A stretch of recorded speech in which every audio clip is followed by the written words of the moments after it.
Hello and welcome. You are watching QTV and you are watching the Week in Review. I'm your host Adi Darami, and I have returning for a brief absence friend and co-host Mahmoud Mboj. Mr. Mboj, welcome back. I'm glad to be here. Had a cold and still have You a still stuffy have a bit nose, of it, absolutely, but manageable. Good. It's good to have you back. And we have Lamindi Sonko, and I must apologize for not having Lamindi Sonko last week doing the signing. There were some technical issues and we were not able to bring Lamin, but he's here and you will see him throughout the program. Now, if you're joining us for the first time, you're thinking, what is this program? What's it all about? Well, it's called the Week in Review, and we've called it that for a very good reason. We review some stories from the week just gone by, 10 stories to be exact, and we kick them around, and some stories take up more of our time than others. So I always give this warning: if you see us or hear us spending a bit of time on a story, it's meant to be that way. Others take up less of our time, okay? So what's on our menu? Well, the Gambia hosted a very important conference, which was chaired by His Excellency the President, and that was the maiden Sahel conference, Sahel governance conference that took place. Quite a big one, lots of bigwigs were there. Also, the Immigration Department Chief, he's been on a nationwide tour, and we have actually two pieces on the program relating to the Immigration Department and their work. Also, for the first time ever, the Gambia has a professional standards board for teachers. Also, imams and Islamic scholars were given some training this week. Training, I hear you say? When you hear and see, you'll realize why that was necessary. Also, China has been doing a lot of work here in the Gambia, and they've also been giving scholarships and opportunities for Gambians to go and study in China. And this week they had their 7th China-Gambia Bantaba. I don't know what the Chinese word for Bantaba is, but you can guess what it is. But also, the Ministry of Basic and Secondary Education, they distributed some fantastic lab equipment to some schools across the country. Also, we go abroad. WAFCON just ended last weekend, Women's Africa Cup of Nations, and it was scooped by Nigeria. For those of you who are thinking, should my daughter play football or not?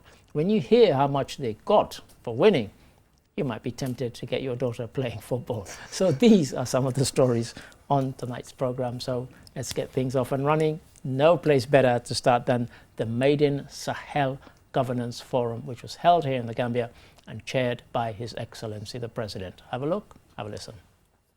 This forum offers us a unique opportunity, therefore, to listen, dialogue, learn from one another, draw lessons from the past initiatives, and co-create governance solutions. The former Nigerian president and founder of the organizing foundation, Dr. Goodluck Jonathan, called for regional cooperation to create wealth and tackle the root causes of insecurity. And as he galvanizes regional efforts, he cautions that without urgent action, the region risks deepening its development crisis. Similar remarks were made by Dr. Omar Aliou Touré, president of the ECOWAS Commission, who also used the occasion to emphasize the need for regional unity.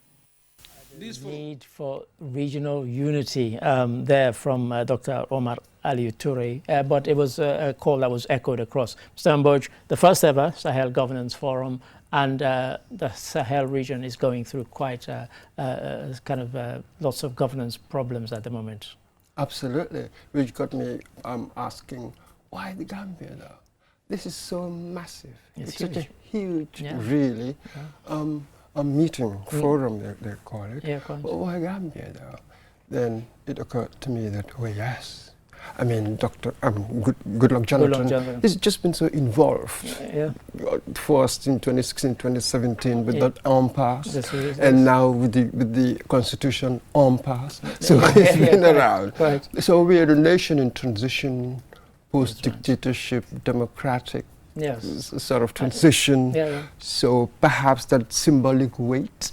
Yeah, and also I think with the transition, you know, the kind of peace that still exists in the Gambia. It's not a region in conflict. You know, take away the kind of political conflict which you expect and want to see in a political context in terms of a democracy.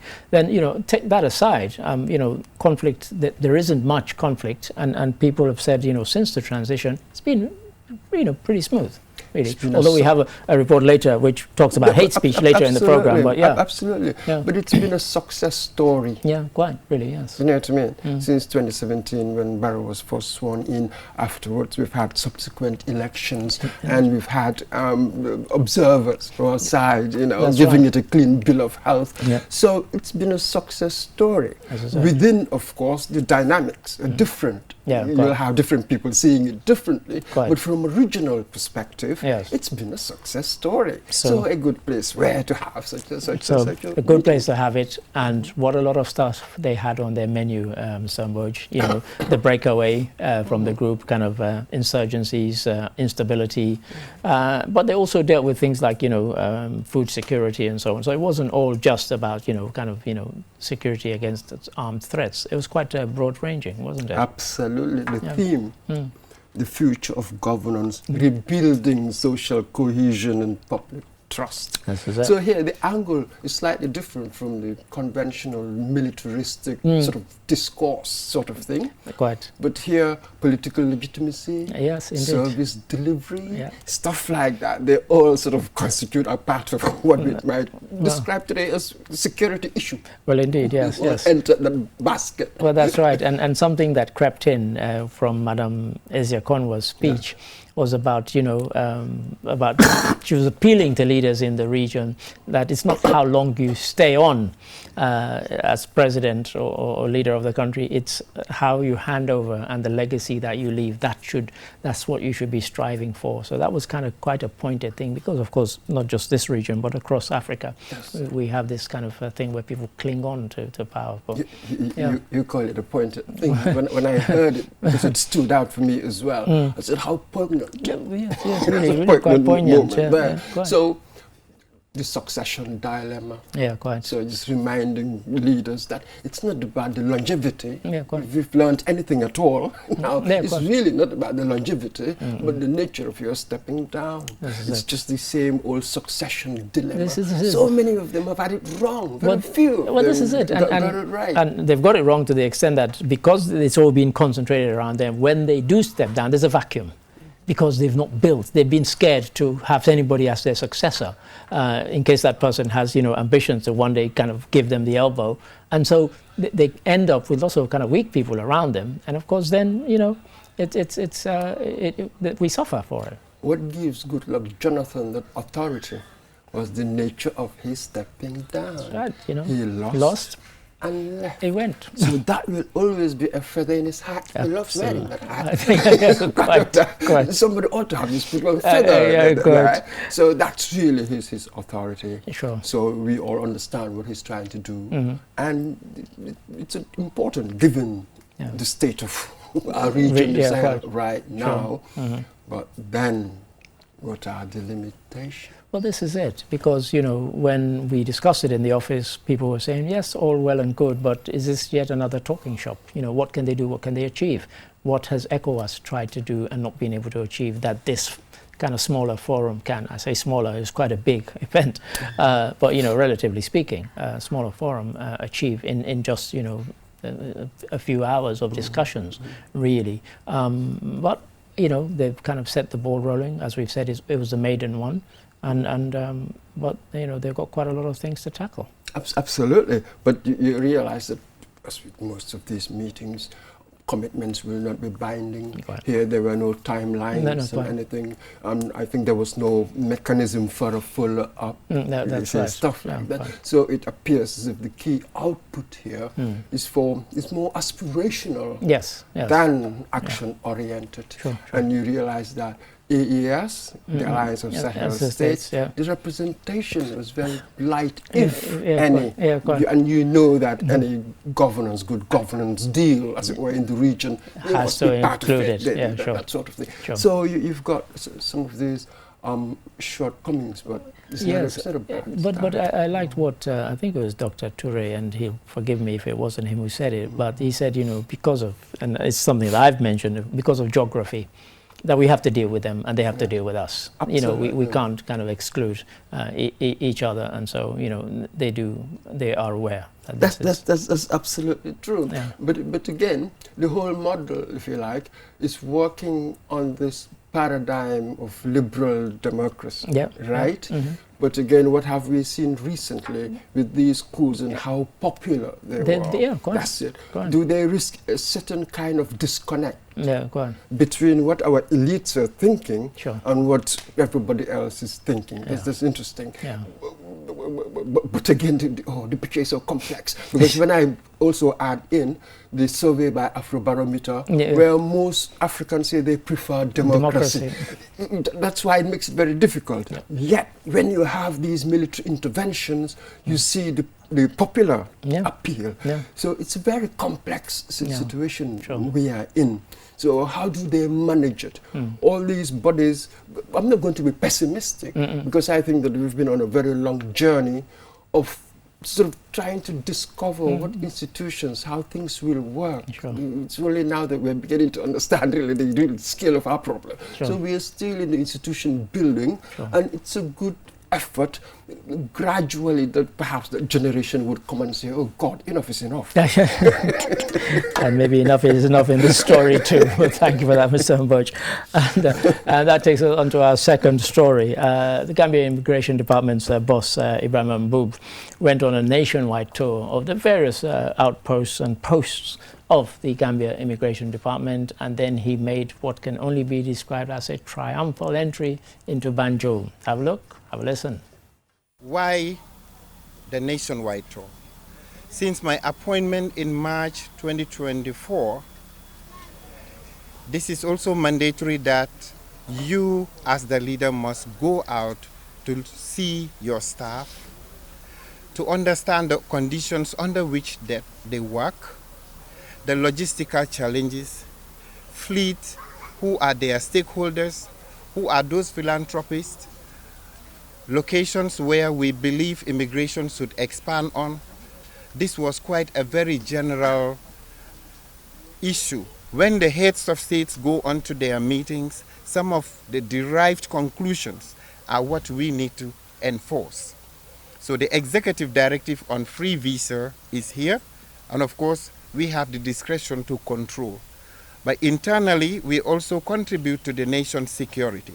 And we are one of those institutions that you cannot exclude. Cannot exclude, Mr. Mboj. It kind of had the feel and the vibe of a kind of a meet the people tour. Because every post he went to, there was lots of jubilation, singing, dancing, and it was quite something to see. And I can't remember that we'd covered one and then that this was what transpired, but it was quite a colorful one. But there was a kind of serious element to it because he wanted to assess and also meet the people who were under his command and see the conditions in which they work. Absolutely. Ibrahim Mboob, he said he was appointed in March 2024, so it's just been 1 year. Just over a year. Yeah. Yes, and it's a mandatory. Yeah, quite. So he had to do it, yeah, quite. Which is an interesting thing to say.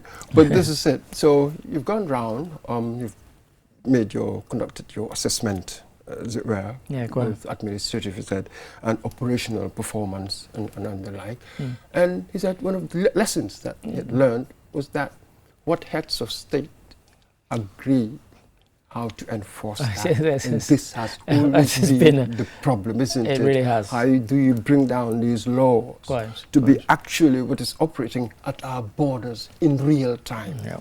And we've seen it, and the one example that we've given time and time again has been the transport disputes between us and Senegal, where, you know, the Senegalese guy said when we went there, he said, look, these presidents, and they can think and make any kind of agreement they want, but we don't agree with it, and we're going to make sure it doesn't work. So you have the kind of belligerence that you have to deal with. You know, how do you win hearts and minds in that particular instance? And of course, as Ibrahim Mboob was saying there, you know, they can make all these agreements, but what are the practicalities of delivering on them and making sure that they work, rather than just having tick box on paper? Because, you know, we're talking about dealing with people, you know, crossing borders, goods crossing borders, and vehicles and so on. So, you know, there's quite a lot involved. They have quite a huge task on their hands. People who go to Guinea-Bissau as well, they say exactly the same thing, similar experiences at the border. The police will tell you, hey, look, your paper, you know, that's it. It doesn't have any purchase on us in many ways.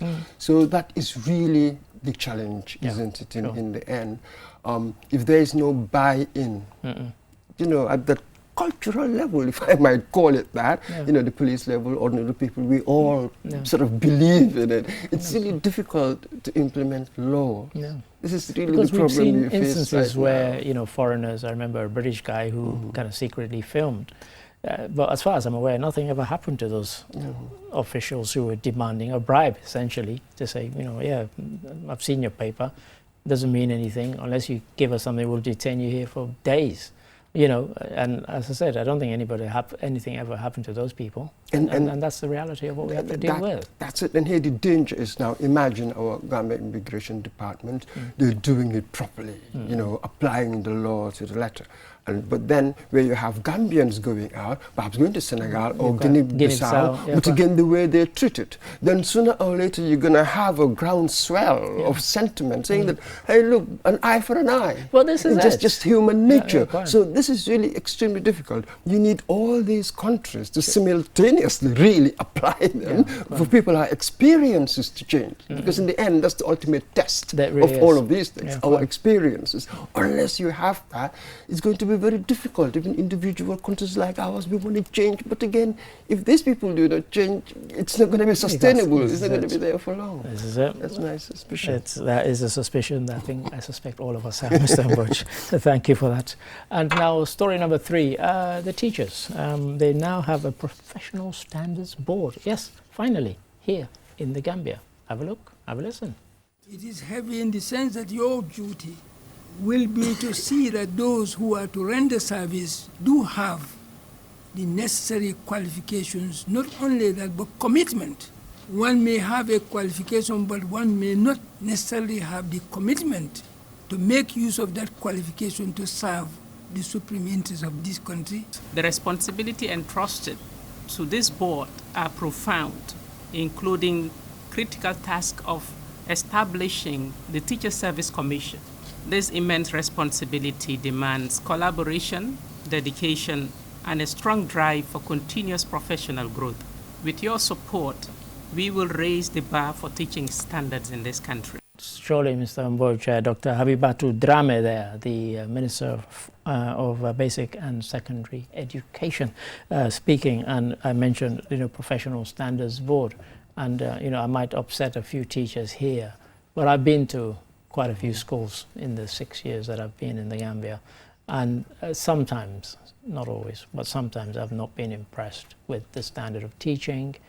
And when you hear the pupils speak and then you hear the teacher speak, you can realize why there is that kind of, you know, you can understand why that, you know, sometimes. And this one, amongst other things, will be examining, including qualifications from outside, you know, countries outside the Gambia, because I've gone to schools and I've said to people, how did this person ever get hired? Did they really look, scrutinize their qualifications properly?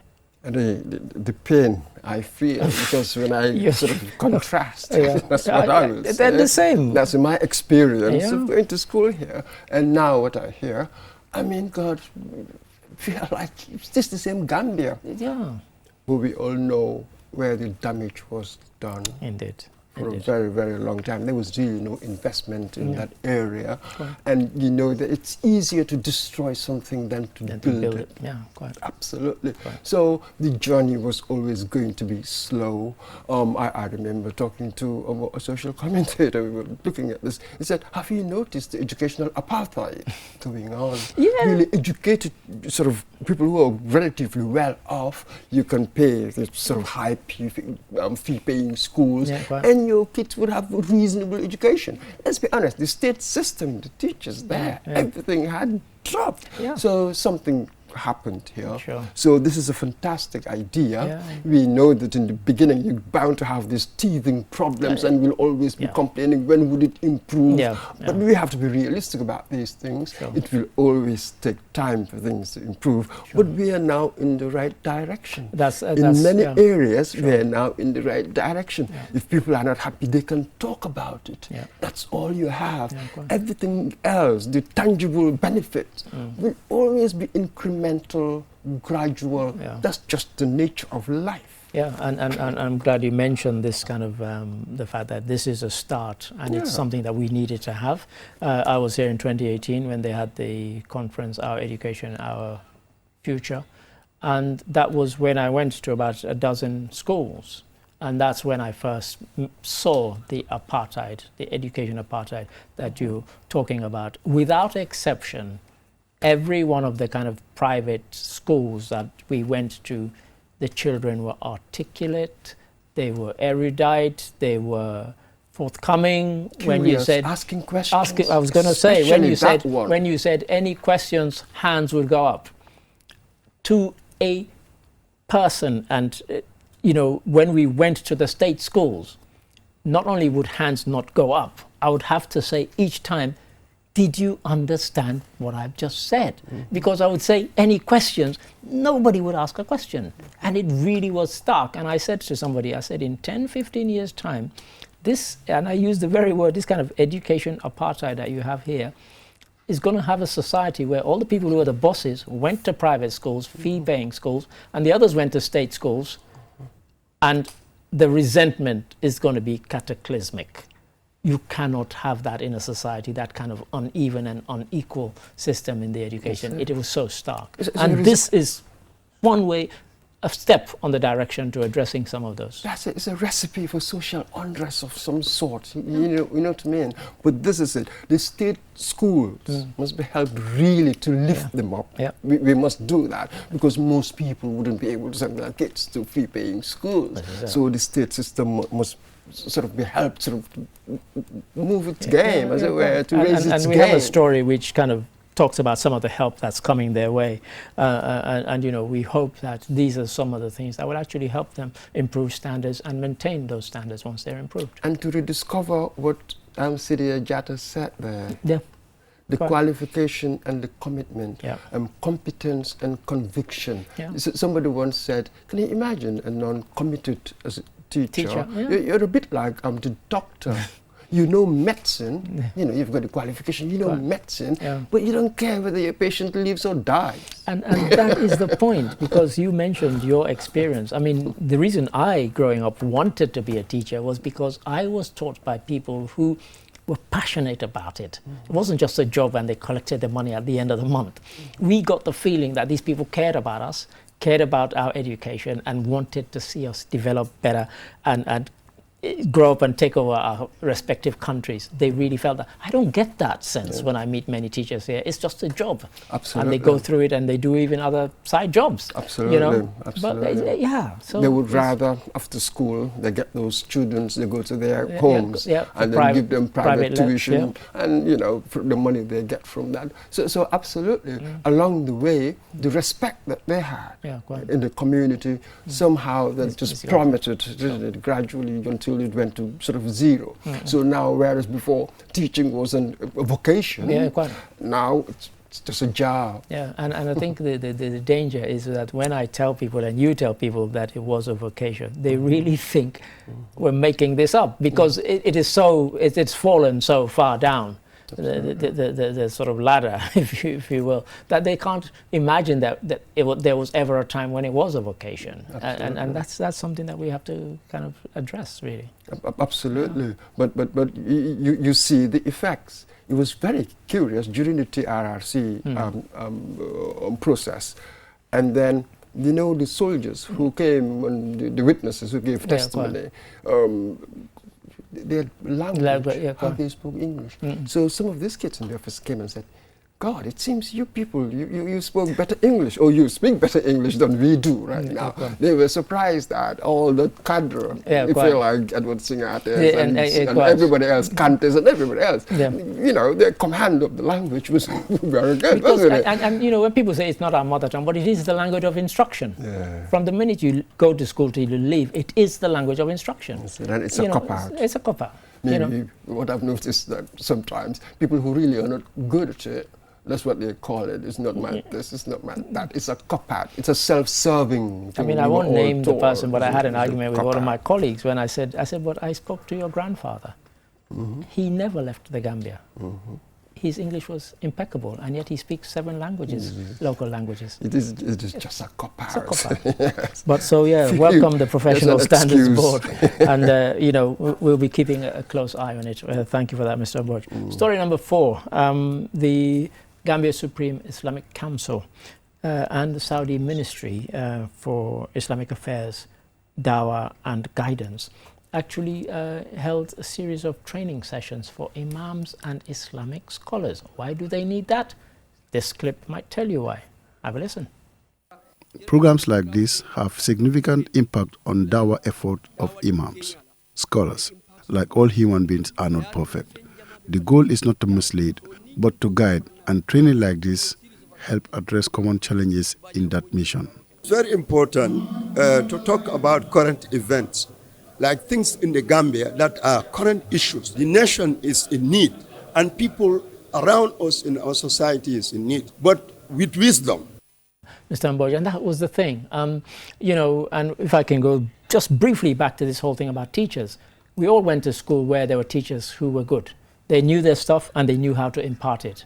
There were others who you knew they were clever, they were good, but they weren't good teachers. And it's the same. Somebody might be an Islamic scholar who knows the Quran backwards, you know, but that person, when it comes to imparting wisdom, guidance and so on, is found wanting. And this is kind of what this is trying to address, saying, look, you know, you have to be careful because people listen to you. You know, the way that people kind of hang on to the words of, you know, scholars and imams here is quite significant. And so they're saying, you need to be very careful. Absolutely. So this periodic trainings, that's really what we need, especially in an area where, come on, we are what, 95, 98, I don't know, %? 95%, I think. Something like that. Yeah. So, and a good number of people sort of choose that path. So you want the instructors, you want the scholars and whatever, they're also abreast of, isn't it, what's going on, just as the gentleman just said. You know, current events need to also be, you know, how do you address them? Yeah. That is nothing more dangerous, perhaps, in a society where you have these teachers who are misinformed, to say the least, you know what I mean, who represent sort of like a view of education that doesn't help the children really grow into the age, you know, that they've arrived, as it were, isn't it? Because that's part of it.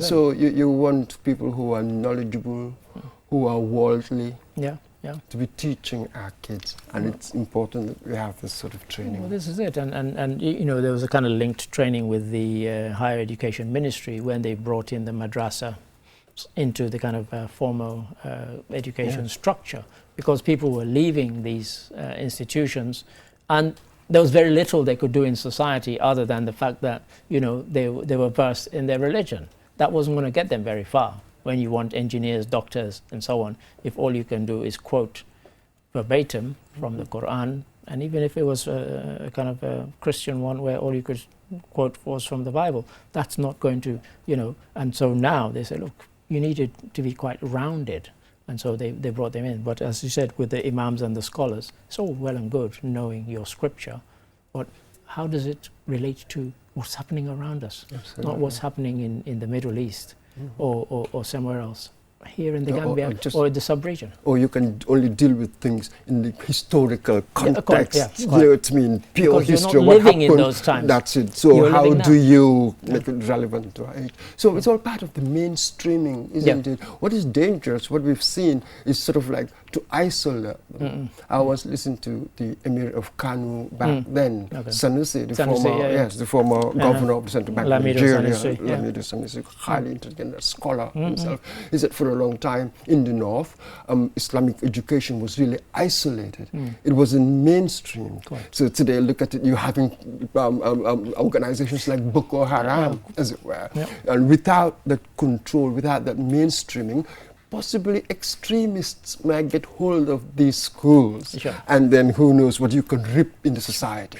So it is important that you have these sort of organizations, the training, you know, emphasizing unity and mainstream ideas rather than teaching extremist stuff that could be so explosive for our societies. It really could, and one of the things that I liked, which we didn't bring sadly, was somebody who was at the conference said that, you know, life like religion, didn't stop at a certain point. It carries on, it changes, you need to change with it, you need to adapt with it, and you need to be relevant.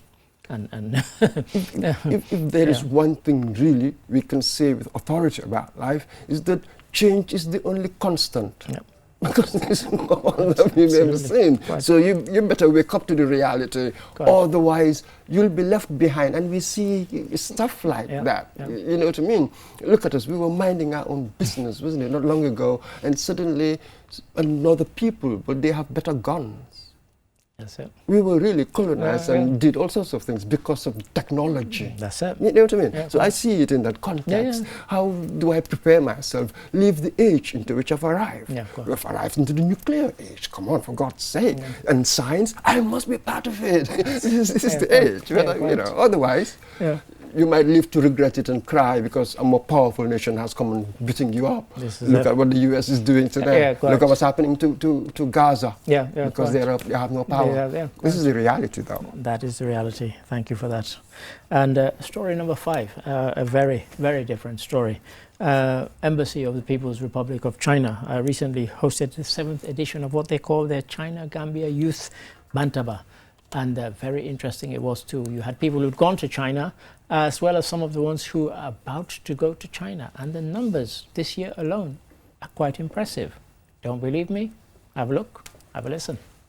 China continues to expand its diplomatic and developmental engagement with the Gambia, with a strong focus on youth empowerment as another pillar of its bilateral cooperation through investments in education, health, agriculture, and most recently, cultural and academic exchanges. Over 600 Gambians have benefited from opportunities to study, train, and collaborate in China. When you go to China, you now understand that education is not just about the acquisition of knowledge. Education is about also acquiring character, high sense of discipline, high sense of patriotism, ready to serve the Republic. There we heard the Minister for Higher Education, Research, Science and Technology, Professor Pierre Gomez. Mr. Mboja said, you know, the numbers are quite impressive. This year, they want to have given opportunities to 1,000 Gambians. And from January to now, or certainly January to the end of July anyway, they had given that opportunity to 600. Already, and of course some of our colleagues here at QTV have benefited and others are about to benefit from it. So quite a good engagement, and what you heard at the event for those who were there were some of those who have gone and what their experiences have been, and they were saying to the others, go there, embrace it, enjoy it, come back. Absolutely. Chinese soft power. Very much, yeah. You know, it's been in the literature for a while now. Remember the Confucian Institute in Europe, everywhere, all over the place. So that is going on. There can never be, nobody can deny that. And the Minister of Higher Education there, talking about the Chinese model, talking about essentially what academic excellence and character building. The English model, the public school is all about academic excellence and character building. So this is it. When it comes to science and IT now, technology, innovation, absolutely, there's so much we can learn from the Chinese. There, the Chinese ambassador, in his speech, he talked about the foundations, as it were, of our relationship. He pointed out 3. The political foundation is the One China principle. That's an interesting one in itself. There's an economic one, the economic one based on cooperation and mutual benefit. And the third one, the social one, understanding and friendship. So we must be very careful here. In China, whatever political system they have, I don't think I'll call it a democracy, but with us, we want a democracy. So can we dare have an honest conversation instead of having a master-pupil? We've had this similar relationship with the West, so let us be careful. What have we learned in our relationship with the West? Don't think that the East is different. You know, my enemy's enemy is my friend. It doesn't quite work like that. It's a naive. It's a naive one. And we have to be honest about this, because I think, you know, the kind of relationship with the Chinese is very unquestioning, and in some senses it's unquestioning because we're scared to ask the questions in case they withdraw the massive support that they've given us, you know, financial aid and as well as, you know, aid in terms of doctors, in terms of the education system and so on. You know, what if we start asking difficult questions? Will they pull all this away? And so we don't, you know, ask those difficult questions. And you know, the one China policy, you know, and I said this on another program, if we subscribe to that, then we can't say we're non-aligned, because non-aligned would be recognizing both Taiwan and China. But if you recognize China and Taiwan, then, you know, then you're non-aligned. But if you say there's one China policy, that means you cannot recognize Taiwan. And so, you know, you have this. So we have this kind of unquestioning embrace of China, and those who've gone there have been impressed. And I have no reason to doubt that they would be impressed, because I always say to people, for somebody who is my age, if you've gone through the 60s and the 50s and 60s, and you look at China then to China now, you would scarcely believe it was the same country. So dramatic has been the transformation. Extraordinary. Yeah. They've had what analysts call sort of economic efficiency. Yeah. That's really what the key is. And we are told that once you've got a high economic efficiency, you don't need political democracy to do well economically. Yeah, that is why democracy is not really to give you economic development as such, just as people say. But you see, there are other reasons why people like democracy. It's not necessarily for that economic aspect. You know what I mean? Exactly. This one is for civilizational purposes. That's right. Which encompasses the economic, the cultural, it encompasses all sorts of things. Democracy really encourages diversity, which creates dynamism, as it were. They tend to be more dynamic in all of that. So if you could combine that with an economic efficiency, that's really what the key is, not go to a dictatorship. Exactly. We've seen other countries that have been economically efficient without a political dictatorship. So the two, that's not the truth. And that's why, you know, I get very worried when people say, oh, we should be more like China. We are not China. They are not us.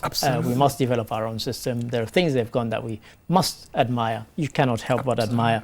We are not them. How do I become economically efficient? This is it. The way they're doing it. It's fantastic. That's really what we need from them. And expertise. Very soon they'll be competing everywhere else when it comes to science, innovation, and all the rest of it. Everybody knows that. I want that. Exactly. But I am not sure whether I want to be under one communist party or whatever party.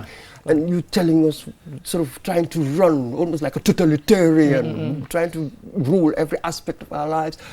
Come on, you don't know more than your citizens. You are just in politics, you are in charge. You're not smarter than your citizens. Who do you think you are? Who do you think you are? That's a great question to end on. And that takes us to the midway point, and we'll go for a commercial break. After the commercial break, we will have 5 more stories. Do not go away. Join us after this break. Q Money and Orange Money has just made money transfer easier. Now you can send money from Gambia to Senegal directly from your Q Money wallet. So what are you waiting for? Get your Q Money account now and start sending money to your friends and families through Orange Money in Senegal now. For more information, call our customer care on 133. Q Money, Sunu Kalpe. Terms and conditions apply.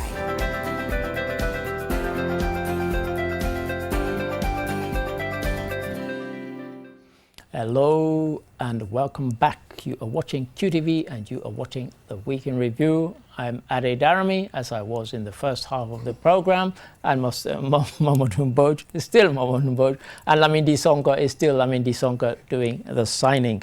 And for those of you who are joining now because you've been watching football or something else, you missed 5 really good stories, but fret not, we have 5 really good ones still to come, okay? And next one, Ministry of Basic and Secondary Education just recently distributed $2 million worth of science lab equipment to schools. Certainly, I was impressed with what I saw. Have a look, have a listen. The science and technical lab equipment is expected to boost practical teaching in physics, chemistry, biology, metalwork, woodwork, home science, and technical drawing.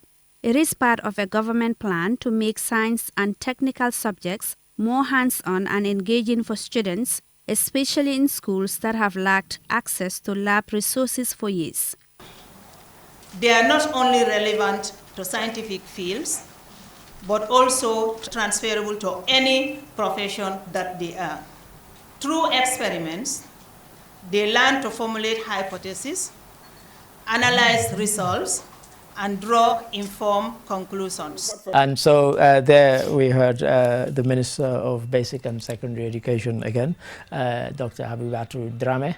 And yeah, you know, the reason I said I was impressed, Mr. I'll give you a practical example of this. When I was in Sierra Leone, I was attending a primary school where, a secondary school, I beg your pardon, I won't name it. That's why they'll kick me out of the Alumni Association. But we were so strapped for cash that when it came to doing scientific experiments, about 10 of us had to gather around one Bunsen burner and one test tube. And then I went to a Catholic school up in Bo, Christ the King College.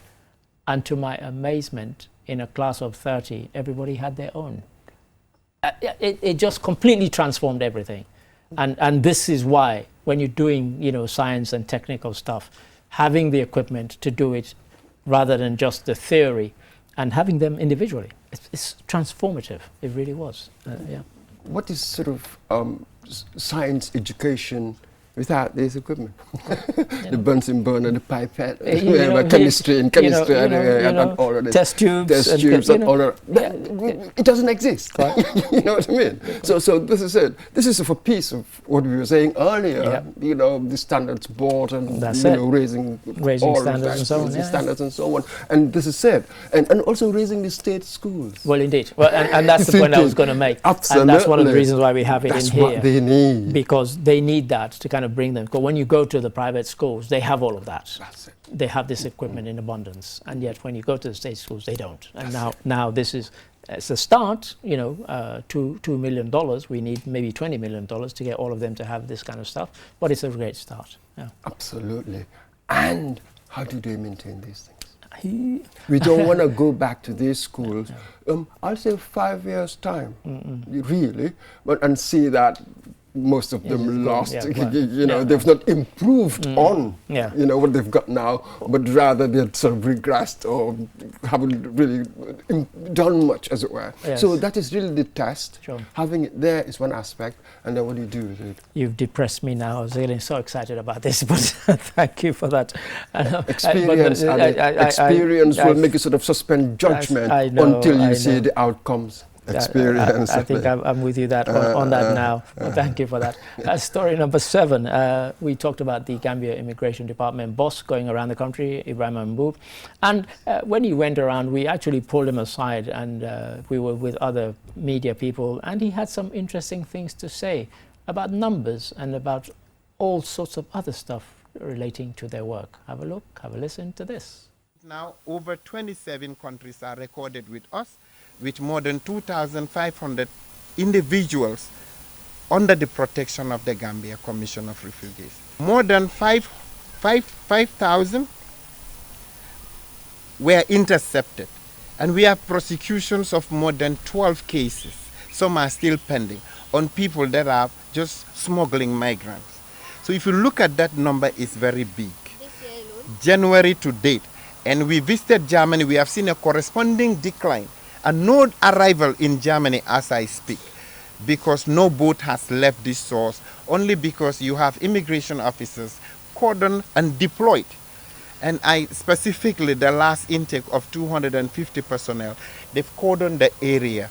And of course, there are experts who also take care of these offices. This is happening. Alongside, we have the Gambia Commission for Refugees also on protection matters and giving social support.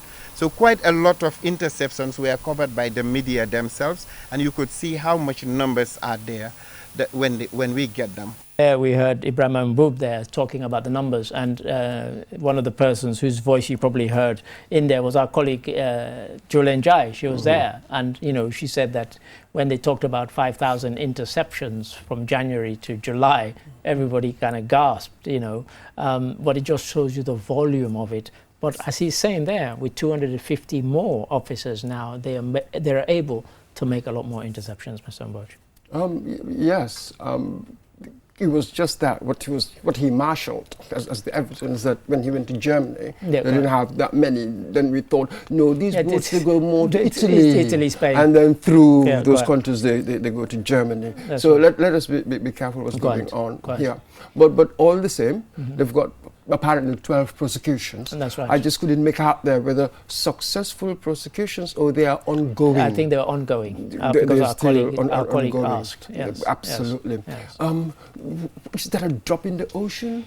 Are we making sort of like significant, tangible strides, as it were, in dealing with this, the numbers? Sure. Because we know that the will to go, we haven't quite touched that yet. People are still, the kids, everybody. You hear it. You hear it, they all want to go. So how are we doing against that? Sure. It seems to me it's quite difficult to put this in context. Sure. On its own, it doesn't really tell you much. No. I need a baseline. I need to go into this more to really understand its weight. Because I think one of the reasons he mentioned the interceptions is because he was comparing it to previous periods and previous years.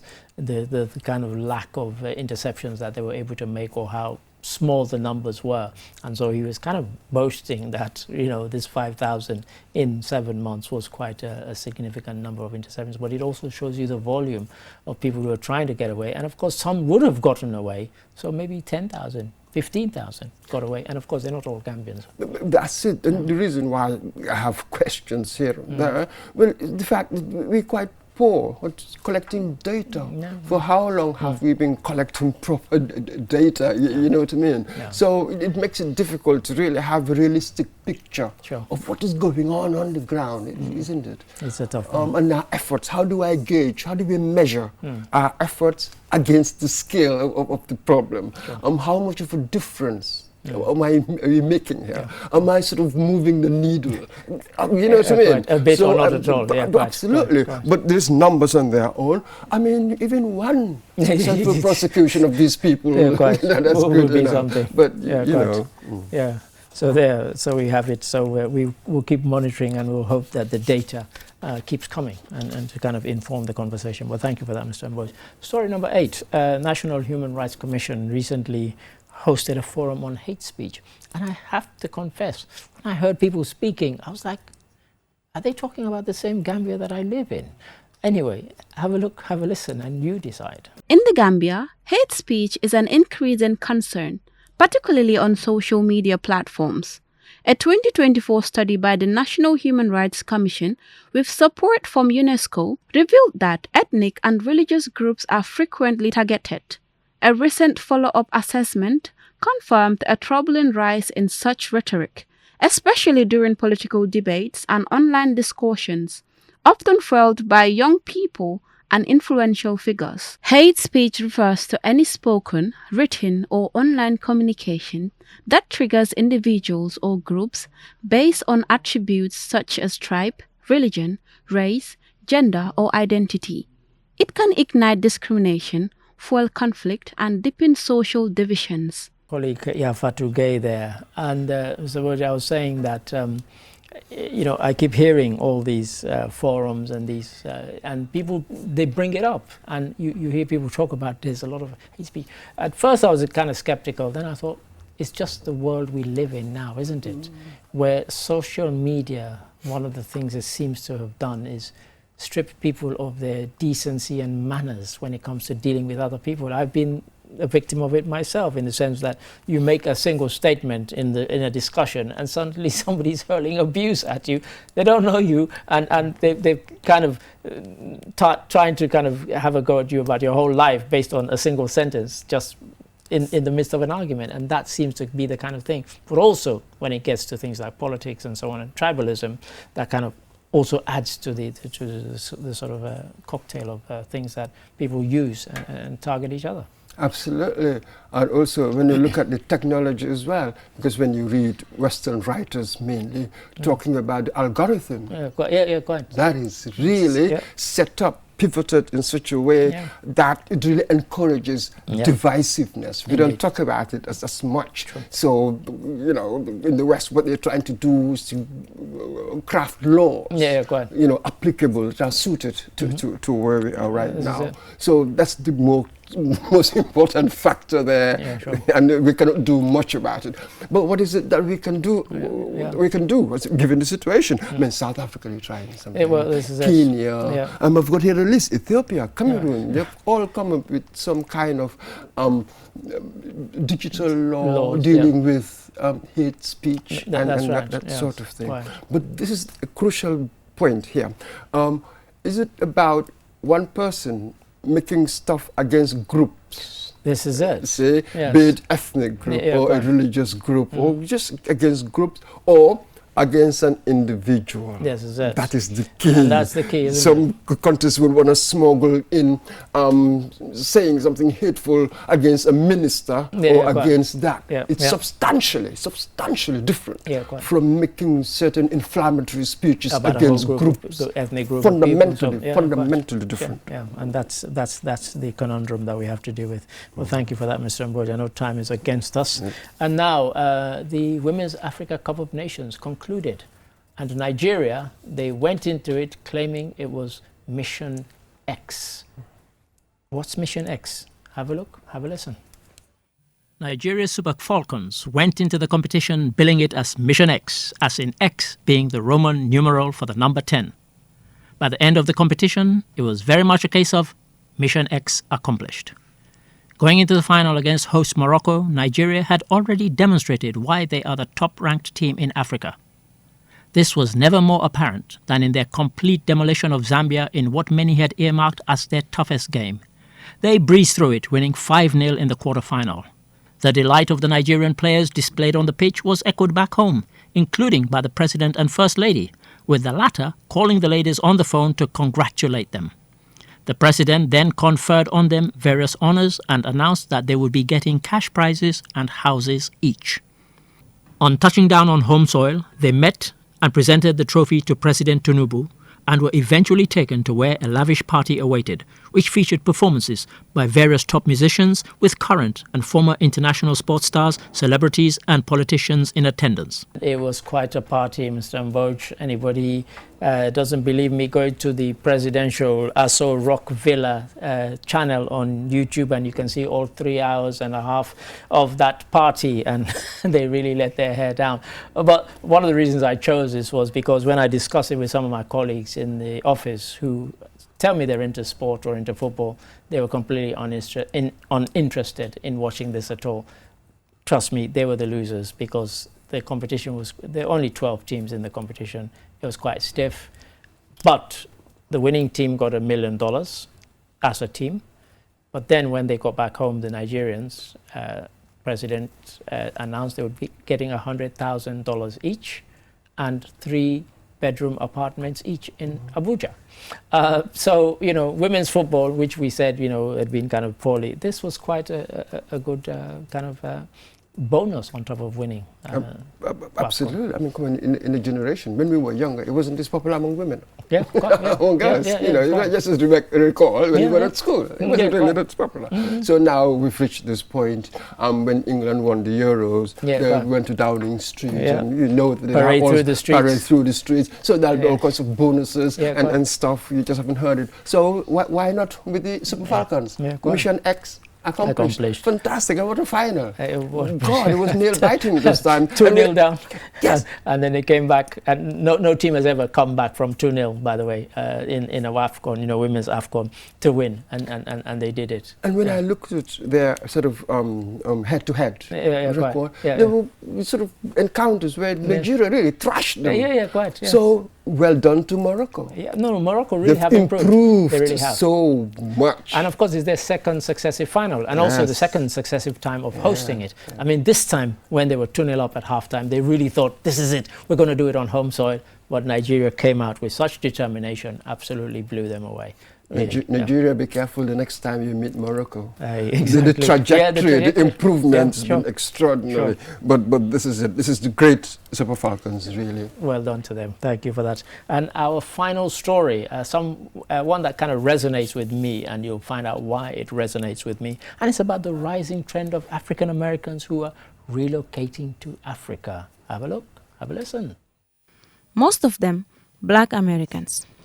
Many African Americans believe that while in Africa, they can connect with people of their own kind, admitting that the social fabric in the U.S. is broken. Experts say African economies are likely to benefit from these moves, especially from those willing to tackle corruption and create a healthy environment for investors. Rafael Obonio, a public policy expert at UN Habitat, says the U.S. is losing resources as well as the popular narrative that America is the land of opportunities and dreams.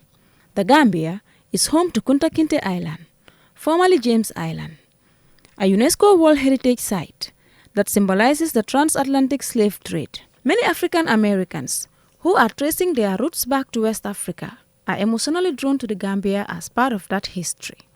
Alex Haley's book and film Roots, which inspired generations of African Americans to reconnect with Africa, was based on the story of Kunta Kinte. Lost the narrative regarding the American dream. I mean, for some people, the American dream has become the American nightmare. I spent, leading up to this program, maybe a couple of hours just watching things on YouTube where people of our color in America were being targeted by the police, by the military, by the authorities, and in the ones I was watching were instances where the people didn't know that there was a camera recording what they were doing or saying against black people. And so, you know, for some, they will always want to stay in America, but for those who are disillusioned, they think, okay, why not try Africa? Although it's not all romantic, but, you know, many of them are kind of making that journey, including here to the Gambia. Absolutely. Return to sender. we used to say. Yeah, go ahead. Yes, it's a fantastic initiative. But let us be realistic here. When they return, maybe it will be better to see themselves as sort of another tribe. Yeah. Among tribes. Sort of the assumption that you're going back to your own people is false. It's false. The racialized identity and all of that, it was really an African American who sort of made me see that not quite Alan Locke, the first African American Rhodes Scholar, in his wonderful book, the phrase, "Color is not culture." Yeah, quite. Extraordinary book, really. So, yes, come back, but be careful with your presuppositions and, you know, the sentiment. Give it a good hard thought, and you can come and integrate, but know that culturally there will be tension. How do we manage that tension? Color is not culture. It really is not, and they've grown up, you know, them and us, in, you know, and I said it resonated with me because, okay, I grew up in Sierra Leone, but I obviously returned to West Africa, but I'm helped by the fact that I grew up here, you know, did all my primary school and most of my secondary schooling in Sierra Leone. So it's not alien to me. But for those who've grown up completely in America, to suddenly come and think, because I'm also got black skin, fine, then, you know, time is against us, but, you know. But Eddie, we are all black. I'm a Wolof.